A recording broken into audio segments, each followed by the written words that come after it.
Welcome to Suji's authentic kitchen. ఈరోజు నేను చూపించబోయే రెసిపీ కోడిగుడ్డు టమాటా అన్నం ఎలా చేయాలో చూపిస్తాను. ఈ అన్నం మాత్రము ఫ్రెష్ అన్నం కాదండి. రాత్రి కానివ్వండి, లేకపోతే మార్నింగ్ మిగిలిపోయిన అన్నం ఏదైతే ఉంటుందో ఆ అన్నంతో ఫ్రెష్ అయినటువంటి లంచ్ ఎలా తయారు చేయాలో చూపిస్తాను. చాలా ఈజీ అండ్ చాలా టేస్టీ, ప్లస్ మిగిలిపోయిన అన్నాన్ని పడేయకుండా వేస్ట్ అవ్వకుండా దీన్ని చాలా ఫ్రెష్ లంచ్ ఎలా చేయాలో చూద్దాం రండి. ఇక్కడ నేను ఒక 2 టమాటాలు, ఒక పెద్ద ఉల్లిగడ్డ, 4 కోడిగుడ్లు, అలాగే కరివేపాకు, ఒక 5 పచ్చిమిరపకాయలు, 2 టమాటాలు తీసుకున్నాను.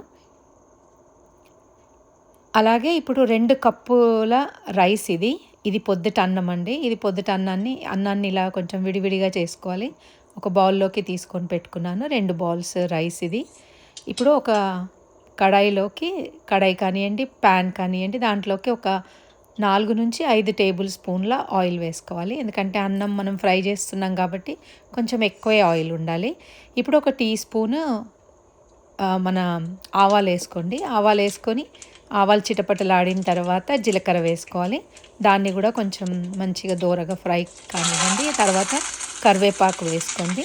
కరివేపాకు కొంచెం ఇలా ఫ్రై అయిన తర్వాత ఇప్పుడు మనం కట్ చేసి పెట్టుకున్న పచ్చిమిర్చి వేసుకోండి. పచ్చిమిర్చిని కొంచెం మంచిగా వాటన్నిటిని దోరగా కాసేపు ఫ్రై చేయండి. ఆ క్రిస్పీ మన కరివేపాకు ఏదైతే ఉందో అది కొంచెం క్రిస్పీగా తయారైతే చాలా టేస్టీగా ఉంటుంది. అలాగే ఇప్పుడు కట్ చేసి పెట్టుకున్నటువంటి ఉల్లిగడ్డలు వేసుకోవాలి. ఉల్లిగడ్డలు వేసుకున్న వెంటనే కొంచెం అంత ఉప్పు వేసుకోండి. ఉప్పు వేసుకొని ఆ ఉల్లిగడ్డల్ని కూడా కొంచెం మంచిగా లైట్ బ్రౌన్ కలర్ వచ్చేంత వరకు ఫ్రై చేయండి. ఈ రకంగా అయితే చాలు.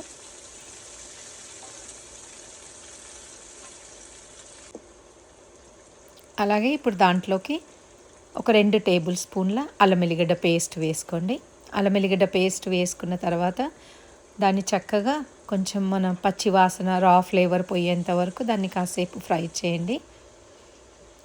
అలాగే ఇప్పుడు ఒక అర టీ స్పూన్ పసుపు వేసుకోండి. అర టీ స్పూన్ పసుపు వేసుకొని ఆ పసుపు కూడా కొంచెం పచ్చి వాసన పోయేంత వరకు దాన్ని కూడా చక్కగా మంచిగా మిక్స్ చేసుకొని ఫ్రై చేసుకోవాలి. ఇప్పుడు మనం కట్ చేసి పెట్టుకున్నటువంటి టమాటాలు వేసుకుందాము. ఈ టమాటాలని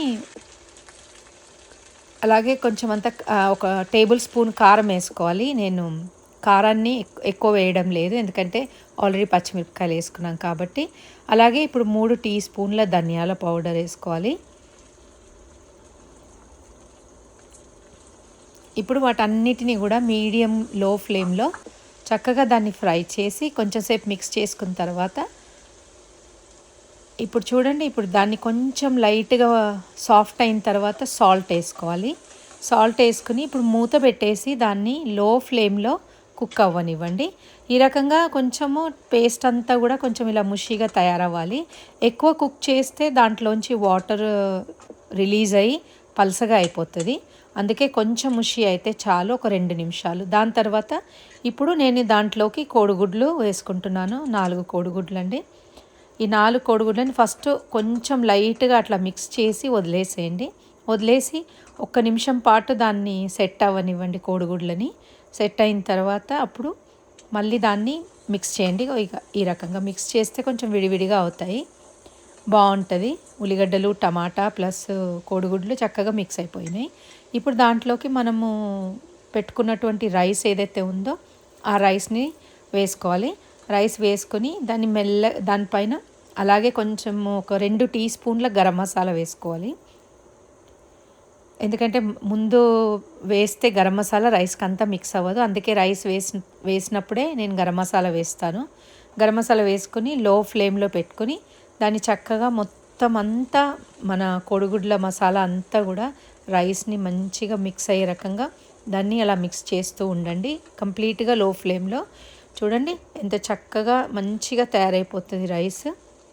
ఇప్పుడు ఈ రైస్ని మీరు ఒక బౌల్లోకి సర్వ్ చేసుకోండి. వేడి రైస్, టమాటా కోడిగుడ్డు రైస్ చాలా టేస్టీగా ఉంటుందండి. అసలు దీనికి ఏ కర్రీ కూడా అవసరం లేదు, అలానే లాగించేసేయచ్చు, అంత బాగుంటుంది టేస్ట్లో మాత్రము. ఈ అన్నాన్ని మాత్రం మిగిలిన అన్నం నైట్దైనా కానివ్వండి, మార్నింగ్లో మిగిలిన అన్నమైనా వేస్ట్ అవ్వకుండా ఇలా చక్కగా చేసుకోవచ్చు.